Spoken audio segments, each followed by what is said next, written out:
কংগ্ৰেস বিলাক এতিয়া যে পাম নোহোৱা বেলুন যে ফুটবলত যদি পাম নোহোৱা দিলে লঠিয়াই দিলেও গৈ নাথাকে, নাযায় লঠিয়াই আছে ভূপেন বৰাই, নাযায় ইমান লঠিয়াইছে নাযায়, এনেকুৱা অৱস্থা ফুটবলৰ।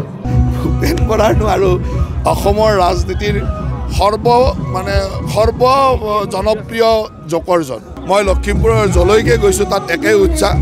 বিৰোধী দলটো ইয়াত নাই, বিৰোধী দলে এতিয়া ব্যস্ত হৈ আছে যে চেকত পইচা দিলে নে কেছত দিলে, কেনেকৈ টিকট ল'লে, ভূপেন বৰাই পইচাটো ক'ত ল'লে, কেনেকৈ ল'লে, সেই ধৰণৰ তেওঁৰ পইচা গেছ এজেঞ্চিৰ পৰা দিলে নে বেলেগৰ একাউণ্টৰ পৰা দিলে, এই ধৰণৰ আলোচনাত ব্যস্ত।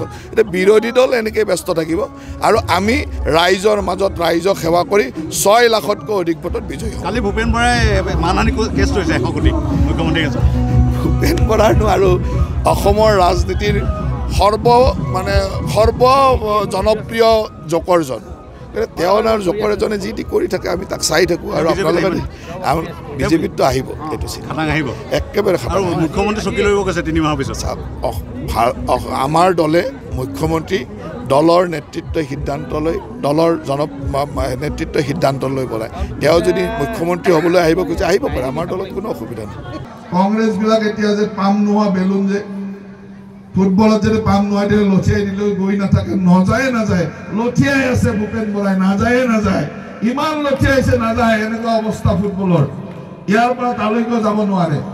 তেওঁলোক হিচাপ কাগজ লৈ ব্যস্ত যে কিমান পইচা টিকট কিনিলে, তেওঁৰ গেছ এজেঞ্চিৰ পৰা পইচা দিলে নে বেলেগৰ পৰা দিলে, ক'ৰ পৰা দিছিলে পইচাটো, গেছ এজেঞ্চিৰ পৰা দিছিলে নেকি?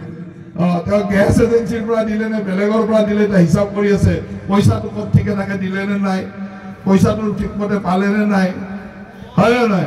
গতিকে এনেকুৱা এজন মানুহ, এতিয়া এইবিলাক মানুহৰ কথানো কি ক'ম। তেওঁ বোলে এজেঞ্চিত গ'লে কি may I come in sir সোমাব লাগে নেকি? তেওঁৰ এজেঞ্চিত গ'লে বোলে মানুহে গেটৰ পৰা সুধিব লাগে may I come in sir, যে মই আপোনাৰ হেৰিত সোমাম নে? এতিয়াতো তেনেকুৱা মানুহক যদি আমি ভোট দিব লাগে তেতিয়াহ'লে বৰ ডাঙৰ ঘটনা হ'ব।